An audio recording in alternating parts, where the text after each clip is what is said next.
JobSeeker has been extended into next year. Let's have a look. Hello everyone, Florian.Heise here, and welcome to another episode of HeiseSays. Grab your stein of coffee, because we're going to look at a news.com.au article discussing the extension of JobSeeker into next year. This is the increase, the supplement to the welfare payments. There you go. I mean, no one should be surprised. Of course, it was going to get extended. They've extended everything. Mortgage holidays have been extended. JobKeeper has been extended. Trading while insolvent has been extended. The banks are not going to foreclose until September 2021. You know, you just got to think, how long could this possibly go? How long could these extensions go on? Well, here's just a question to prompt you all. When is the next election?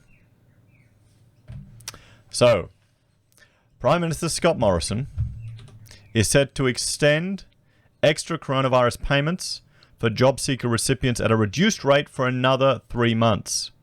The Federal Cabinet's Expenditure Review Committee reported last week signed off on extending the supplement payment beyond December 31 until the end of March, the Australian reports. So it's been pushed out to March, just like JobKeeper. Extending the pandemic lifeline at a reduced rate will continue to benefit more than 1.5 million unemployed Australians. The Prime Minister's office declined to comment on the report on Tuesday morning, but NCA Newswire understands an announcement on the JobSeeker payment will be made later in the day. Extending the welfare payment until the end of March would bring it in line with the JobKeeper wage subsidy program that ends on March 28th. But the Australian reports it will be at a lower rate than the current $250 fortnightly supplement. See, that's the issue with these payments. If they are too generous, it disincentivizes you from doing work. People aren't stupid. You're not going to work 40 hours a week for only a couple of $100 more, because then you look at the difference. Well, I can get this money not working, or I can do all this work and only get a tiny bit of extra money, but then I also have all those costs associated with working. I have to travel. I need to take packed lunches. I need to organize someone to take care of the kids. All these other costs. People aren't crazy, guys. I'm hoping if you're getting the supplement, stash it away. You need to get used to living on the normal amount of JobKeeper, or the dole, the lower amount. Stash everything else away to have a savings buffer or decimate your debt. I just hope people are using this as an opportunity, because we're heading into a recession. Well, we're in a recession, but we're going to start to really feel this recession next year. We're going to feel it next year. It's kind of like all quiet on the Western Front right now. The battle's begun on the other front, but it's dead quiet here. You wouldn't even know we're in a recession in some parts of the economy. The newspaper reported one rate being considered was $150 a fortnight, but a final decision would need to be ticked off by Cabinet. The government has repeatedly said a decision about the pandemic supplement for people on welfare would be announced before its December 31 cutoff. People can expect the COVID supplement will be going forward beyond the end of this year, Mr. Morrison said in Parliament late last month. Well, there you go. And here we got pictures of businesses closing down, shutting down. The precise level in the arrangements around that are matters the government is considering now and will be doing so over the next couple of weeks. The coronavirus supplement was initially $550 a fortnight at the start of the pandemic before it was reduced to $250 between September and December. The bonus is automatically paid to people receiving eligible payments, including JobSeeker, partner allowance, widow allowance, youth allowance, ab-study living allowance, parenting payment, farm household allowance, and special benefits. Now just think about this. When anyone ever suggests, oh, we need UBI, we should go to UBI, look at all these different little payments. Just imagine each one of those, you'll get a different version of UBI. You'll get ab-study UBI, you'll get youth allowance UBI, you'll get widow UBI, because every special interest group will want their special little different version of the same bloody thing, and we'll just be in the same mess. If anything, it'll be worse. Because once you get people addicted to the free money, you're never going to take it off them. Under the current JobSeeker and coronavirus supplement arrangements, singles without any children can receive up to $815.70 a fortnight. Singles with children and singles aged 60 and older up to $862. People with partners up to $760. $60. I mean, we're not talking a lot of money here, guys. You can't live your best life on the JobSeeker, even with the supplement. That's it. This is an emergency payment to keep people out of being destitute, out of starvation, out of, well, avoiding crime, out of desperation. That's what this is for. This is why we have our welfare program. I think a lot of people are shocked once they actually get on, experience welfare for the first time, how horrific it is. How they won't let you claim it for a certain period if you've got any savings. And then you get all these dodgy bastards teaching you ways to get around the system. I mean, come on. It's so little. You shouldn't be trying to work the system. You should, find a job and earn a lot more money. That's hopefully what the plan is. But, some people are going to get a dose of reality, sadly. And this is going to be a tough time ahead. So learn to be cheap, everyone. Be a cheap bastard, really. Don't worry about it. Don't worry about impressing your friends. Don't worry about impressing people you don't care about. Just be cheap. So, JobKeeper.